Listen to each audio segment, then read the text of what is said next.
On this week's dose, we have Daniel Belfort, founder of Blok, the innovative device that helps you reduce your screen time. Yeah, this week's episode was awesome. A little bit more on Daniel. He was born in Venezuela and made his way to the United States for college, where he quickly got into software engineering for one of the biggest companies in the world. Yeah, it wasn't long, though, until he jumped ship to refocus on a true passion of his since he was a teenager. And that is, how could he empower people to take control of their time and attention in today's age of digital distraction? And after recognizing that existing software-only solutions were not effective at curbing our screen time habits, he created Blok. The solution is a remarkably simple yet genius physical device that you tap your phone against to block your distracting app. Think Instagram, X, social media. Then you keep the device far away from you, like in another room, to resist your unconscious urges to use those apps. Yep, pretty ingenious indeed. And Daniel tells us all about how he came up with the idea, how business has been going thus far in the early going, and he then details his goals and vision for the future of Blok, as well as what he looks for in investors. And lastly, we close out this week's dose with some awesome advice for any pilgrims out there that may be looking to start their own company one day. Yeah, it was a pleasure hosting Daniel on this week's dose. We just love what he's working on with Blok. Hope you enjoy this interview as much as we did. And without further ado, here's our conversation with Daniel.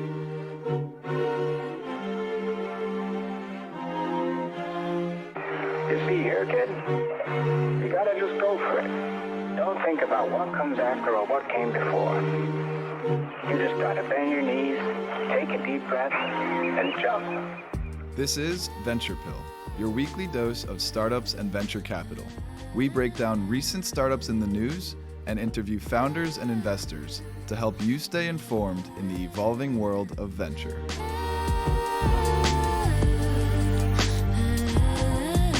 All right, we now welcome on Daniel Belfort, founder of Blok, the innovative device that helps you reduce your screen time. Daniel, it's a pleasure to have you on. How's it going, man? Thanks for having me, Sam. I'm doing amazing. Yourself? Doing really good. Yeah, we've been looking forward to this, connected through one of our good friends, Dylan. So shout out to him. You and he both worked in a program out in San Francisco called Build Space, which is really cool. So we'll talk a little bit more about that. But we're excited to dive into your story. Starting a little bit more with your upbringing. You're from Venezuela. What's the entrepreneurial scene like there? How did that kind of get you started? So I wouldn't credit much of my entrepreneurial spirit based on the fact that I was born in Venezuela, to be honest, because Venezuela as a country, or Caracas specifically of a city, is not that conducive to the entrepreneurial game at all, just because you're missing the other side of the equation, which is venture. You probably have a lot of entrepreneurs there, but that are probably unfunded just because the economy is not in the state that it needs to be, for there to be like healthy cash flows of venture capitalists that have exited and have funds to give out to young entrepreneurs like myself and some other person. So yeah, I mean, as a country overall, unfortunately, and this is more like economical and political situation that surrounds the country, is just not very conducive of companies starting. Although there's some, but I wouldn't say that that had to do a lot with kind of my journey to start up companies and ideas. More so from it came from just internally my just ideas that you want to bring onto the world and you just want to execute them. But yeah, nothing much to do with the place where I was born. Right. And so then walk us through what brought you to the U.S. and did that coincide with your itch to build businesses? We'll get into the story behind Blok, but maybe tell us a little bit more about your move to the U.S., college, and what you did after that led you to Blok. Yeah. So I was born and raised in Caracas, Venezuela, and lived there until I went to college. So I was 17 when I moved to the U.S., and I moved specifically to close to Chicago, University of Illinois at Urbana-Champaign, just because the college situation and the educational system in Venezuela, again, not great teachers, unfortunately. So I had the luxury and privilege of going abroad and just studying to the U.S., and I did there my degree in systems engineering. And then I also did a couple of internships at Microsoft and Procter and Gamble whilst I was there, mostly working on coding, technical stuff for both of these companies. Um, and then I graduated in 2020. And then I did my couple of years of corporate work at P&G, just big consumer product goods brand, packaged goods brand. And yeah, stayed there, living out in Cincinnati.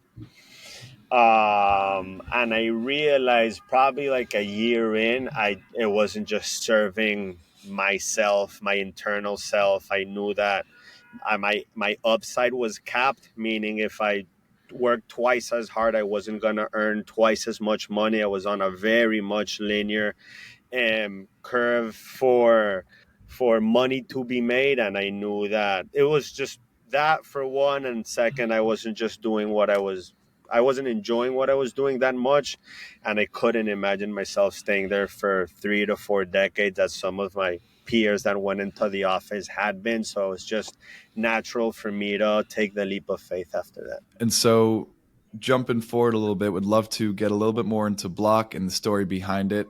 First of all, how'd you come up with the idea, and what makes you so passionate about it? So people usually ask me like, when did I start Block? And my answer is typically like, it depends on when you start counting. It could be 6 months when I actually started producing the product per se. Could be a couple years since I quit P&G, or it could be a decade when I was 14, sitting in my room trying to do homework, and my phone was buzzing all the time there in my desk. And I realized that there was something wrong with me not being able to focus because I had the screen light up all the time. And so what I would do is I would turn off my phone and I would give it to my mom, and I would say, "Ma, just don't give me my phone back until I'll finish my homework and do what I have to do, and then I ask it back." Because I just internally, just very viscerally knew that there was something wrong with my attention being interrupted and fragmented. So since a young kid, I was just very interested in the idea of how you spend your time and attention, because that determines who you are, basically. And so, yeah, I mean, Block is just an evolution of all of that internal passion and curiosity that I have for the topic that led me to creating a physical solution to digital distractions. So in my like startup entrepreneurial journey, I try to do like a couple of screen time blocking apps. There's a lot of them out there, famously like Opal, or ScreenSend or ClearSpace. There's kind of a lot of software only solutions to block the distracting apps on your phone. And even Apple or the apps natively have like app limits where you hit like 15 minutes or 30 minutes daily limit for Instagram a day, for example. The problem with all of those software only solutions is that you can extend or ignore that blocker right there. You can hit like, yeah, extend for 15 minutes. And then you're continuing on this like just an addictive loop that you're in, and you never escape it because there's no friction to that behavior that you have. You have it right there on your phone. It's frictionless.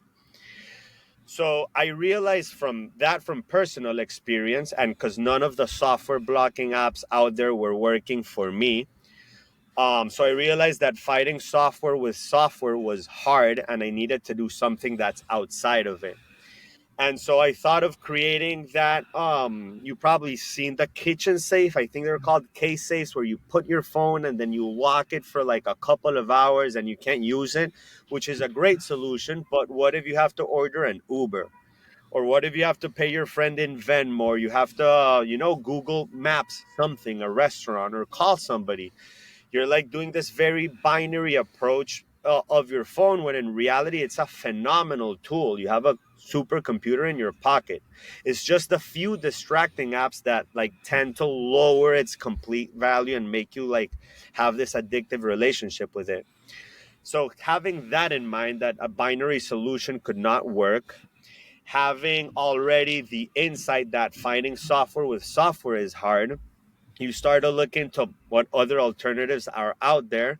So you create, so I started like creating this physical solution. This is actually 3D printed right now, and it's just a chip, just a packaged NFC chip essentially that your phone reads. It's paired with a Blok app, and then you do the configurations there on the Blok app as to which apps do you want to block.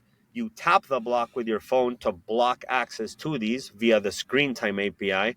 Apple gives you actually a lot of flexibility as to how you block. It also allows you to make the app undeletable if you're currently blocked, because that's an easy bypass. So Apple gives you this API for you to work with, and then the idea is that you block and then you leave this physically far away from you. In my case, I have it at the entrance of the office, and then my workspace is far away, so that if I'm blocked, and I unconsciously pick up my phone, it's blocked.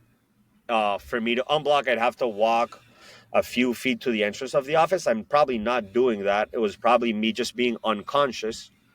So I keep on working. And so that kind of reinforces the behavior of, okay, I'm actually going to focus and I'm going to be conscious and aware of the actual task at hand. And I also keep a block for my home that I keep outside of my room. So that's worked out for me and for a lot of people too. So that's kind of when I know that I'm into something, because I know what it feels like to not be into something and you thinking that you're incredible with the idea that you're putting out there, but it's a different feeling when you have some sort of momentum versus not. And I think Blok is kind of striking a chord with a lot of people out there, because this problem is very deep and very general too.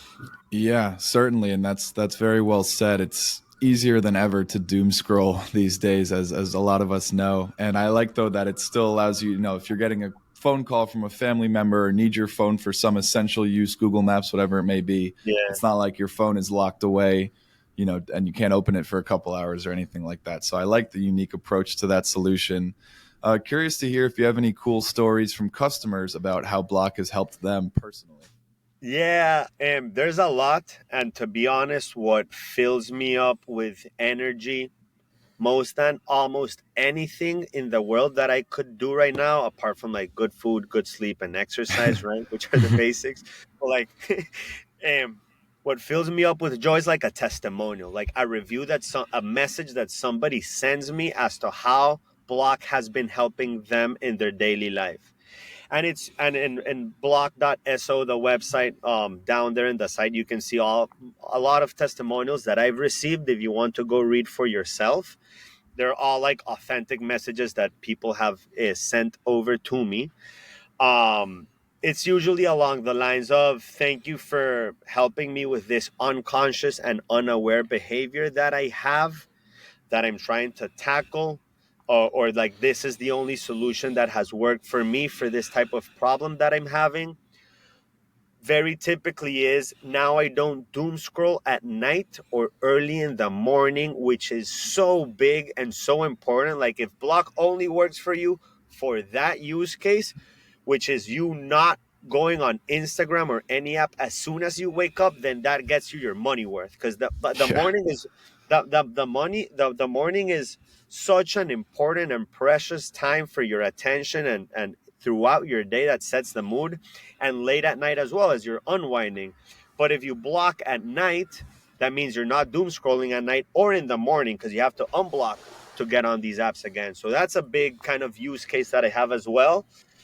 On like, I've reduced my screen time, like all of that, true. Although with screen time, I have like my thoughts, just because Blocks doesn't necessarily attempt to reduce your screen time, because you could be reading on your phone, or you could be getting entertained in Netflix on your phone, like watching a great film, or you could be talking to your mom for a couple hours on your phones, or FaceTime your grandma. So like, screen time metric per se is not that indicative. It's more like screen time per application that matters most. But a lot of people tell me, hey, thank you for helping me reduce my screen time, which obviously fills me up with a lot of joy, because then they unlock time throughout their day that they can do doing whatever they want, whether reading, spending time with family members, just eating without distractions.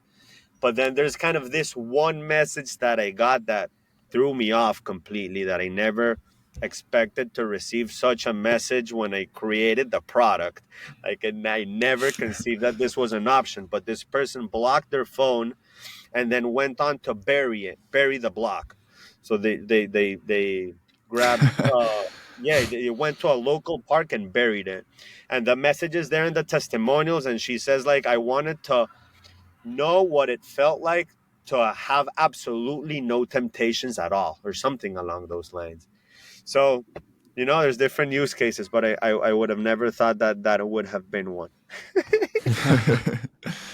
Wow, going to extremes to bury away your your distractions. Yeah, That's so cool that you can even do that with Block. Awesome yeah, to hear that. So congrats on the early success.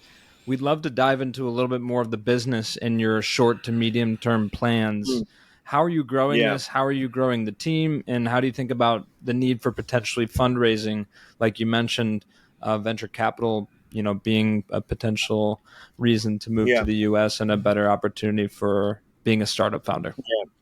Yeah, well, San Francisco is the mecca for that, unquestionably. So that's kind of the main reason that I'm here in the city.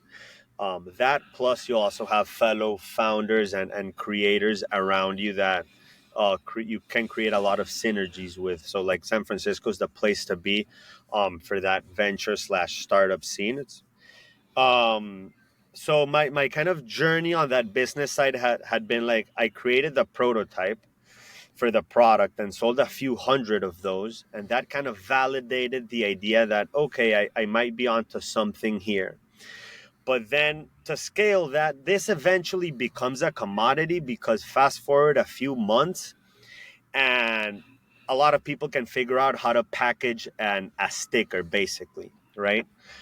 So how do you differentiate out of that? And the real moat, medium to long term, is how many users you have in your application, because then you can start to get really creative with imagining having like a party block where everybody's in the same room and they all block at the same time, but your friend can't block if they don't have the Block app, right? So you can create some sort of like strong network effects the more users you have using Block versus any other similar product. So to accelerate that development and get it into a sustainable and defensible business, I did fundraise after having that market validation, a few couple $100,000, and that has helped me accelerate the development of the application, grow my team a little bit, contract a software engineer, give me some cushion and some flexibility of like living comfortably, as I had not like when I entered the startup scene, because you're initially very scrappy. So that's kind of what it's been for me, business, like where it's create the product, validate it, sell, prove that you can sell, raise some money with clear intentions on how you're going to make this a sustainable and recurring business moving forward. And then this doesn't only have the consumer arm to it.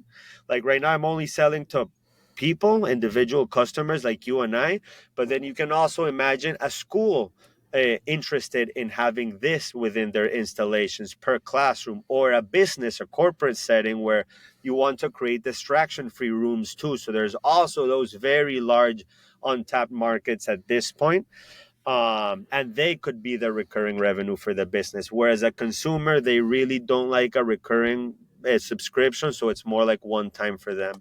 And for people that are power users, then they could pay an extra subscription on top of the application. That's kind of one way that I'm thinking it. And that's kind of been my journey with venture and money and market so far. Yeah, that's a great point and great use case. Like schools and businesses as well, be forcing people to disconnect from their phones. And I love this idea because I feel like I know Sam and I at least have talked about this. But when you are able to disconnect from your phone, maybe you're at a concert or at a Yeah, live sporting event or something like that. Maybe it's a road trip immersed in nature, yeah, wherever it may be. It's always like so liberating to disconnect from your phone, but usually you need an excuse, bad service or whatever, to actually do that. So to be able to bring that excuse, right to you is awesome. Just want to talk real quick a little bit more about fundraising. What are some of the key characteristics you look for in investors? at this early stage, essentially the only thing that I look for is for somebody to trust me and my vision for the product. Me in my capacity to execute and build a team, and for them to see kind of my track record, technically speaking, as far as like education and skill set, but also what I've done with Blok so far. So just like trusting myself and my instincts and my judgment and my passion and like the stage where I'm at in my life, where I'm a young, ambitious person situated in San Francisco, California, in an untapped market that has high demand. If anybody can see that, then I'd welcome that investment. But also equally important is that they trust kind of my vision with it, and that they are okay with me iterating multiple times as I build out this product. Because, as you know, early stage is very malleable. You are basically iterating based on what customers tell you. I don't have the entire like truth as to what this product and app will have to look like. Customers actually do know that.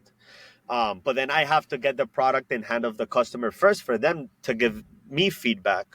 So if an investor is like, hey, this is exactly what we want you to be building, then that's like a no game for me, because my plan is to iterate all the time. This product is never going to be static. So if somebody recognizes that, plus recognizes and acknowledges my capacity for execution, and I get along with them, because if we have a relationship with an investor, you're talking to them kind of frequently, and you're kind of going on chats with them and conversations, right? It has to be like a healthy, fun interaction to constantly be engaging in. So if there's like jerks and I don't vibe with them, then I don't really care about the money at that point. But if it meets all the other criteria, then for sure, you know. Yeah, that's a great answer. It is almost like, going into a marriage with someone, especially at the earlier stage. I love how you think about it, how you think about the constant iteration and really listening to the customer, and that it will never be static. I think that's a fresh and fantastic perspective. Wrapping us up, Daniel, it's been great having you on. We always like to give the Pilgrims, listeners of this show, some advice. And we'd love to hear what you would say to the Pilgrims looking to start their own company. I mean, I usually like to give out like my take, because advice is very, very dependent on context. How old are you? Where you're at? Do you have a family? Can you move? What's your financial situation? So like, off the face, I can't give any general advice for anyone, just because it doesn't apply to each person the same way. I do think what is very general across everybody that wants to like venture or that has an idea, it's that if you want to create a business takes about a decade to get built. Um, as it just takes a decade of effort of figuring out what you're going to put out there, what the business model is. If it's venture scalable, then you need venture capital, and then you need to be non-profitable for a few years before it is. Takes a lot of stress, a lot of time. It's like a decade of effort before you can kind of lean back and take more like a passenger seat approach to things, right? And what I'm trying to say is, if you're going to put a decade of effort, it has to be something that you truly care about. Because to wake up every day for 10 years to work on something that you're not like innately interested in, or that it's a space that you're not curious about, then you're going to give up a few years in. I mean, it'd be a shame if you give up on year 6, because if on year 10, like you'll be almost there, right? So just from the get go, it has to be something that you are passionate about, where it be like music, if you've always, and it's usually like things that you've been interested in since you were a kid. Like your mom can probably know what you're interested in, just genuinely and like unemotionally, because you might have your own takes, but it's like somebody exterior to you can probably make that judgment pretty cleanly. For me, it's like attention and distractions, and how can somebody be in the present and not waste the time of their lives, because time is the most valuable asset anybody can have. So I'm just curiously driven towards that problem and finding a solution to it. But for another person, it might be like vertical farming, or it might be like, lunar exploration, or it might be EDM music, or it might be like carpentry, or it might be, civil engineering and reinforced concrete structures. I don't know, man. Every person knows what their interests and likes are. So one has to be very honest with themselves, very like still minded to actually get to the truth of what you actually care about. You can be pulled in many directions by society typically, but what they tell you that it's good to be working on at this particular moment, but the truth is that's not going to last a decade, and you actually need a lot of time for you to build out a healthy business. So kind of the best way to do it is to build in something that you're curiously and innately interested in. Yeah, that is incredibly well said. Great advice. Thank you for sharing, Daniel. Right, pursue your passion and also exercise some patience. And it's Yeah. clear that you're doing both right now with Blok. So appreciate you Yeah. sharing that advice. Real quick before we let you go, just want to give you an opportunity to let our listeners know the best way for people to follow along with the journey at Blok and connect with you personally. Of course. So blok.so, blok.so is the site. In Instagram, it's Get Blok, GET Blok.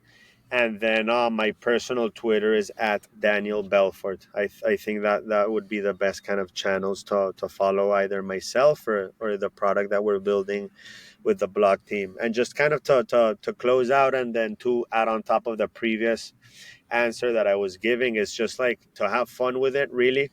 Um, if you're in it for the long term, you have to find some like enjoyment and almost like pleasure in what you're doing, in talking to people and figuring out, in my case, like screen time problems. Like I drive a lot of energy from that, because I know that I'll be very happy if I get to pose a great solution for that, and just like enjoying it, in my Instagram and the content that I put out with the company. I'm putting out like short films and illustrations, and instead of announcing a feature release, we make an entire video out of it with like some storytelling, and there's some script writing that goes behind the scenes, just because that's fun. I could do like an announcement, like some like, hey, scheduling is out for Blok, just leave it like that. But it's way more entertaining and just fun, really, just like innately fun if you're putting out stuff that you would want to see as a consumer of media in this case. So just have fun along the way, and because that'll give you a lot of energy and will avoid the burnout in the long term. Appreciate you doubling down on your previous answer there, and love your emphasis on fun and passion. And I so wholeheartedly resonate with the most Yeah. valuable asset being time. And I think Yeah. especially in this age of digital distraction, it's really easy to forget that. So love what you're doing, man. This has been an awesome interview, Daniel. Appreciate you taking the time once again, and we will be in touch. Excited to see what the future holds. Of course, man. Thank you so much for having you. Love you, boys.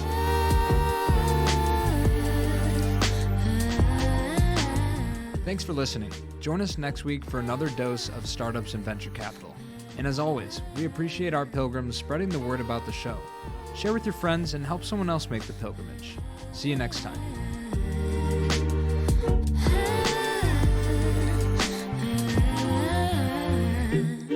She told me that she only bumps my music when she's lonely. Thinks my vibe's a little low-key, okie dokie, that's alright, but wait, I don't know how to do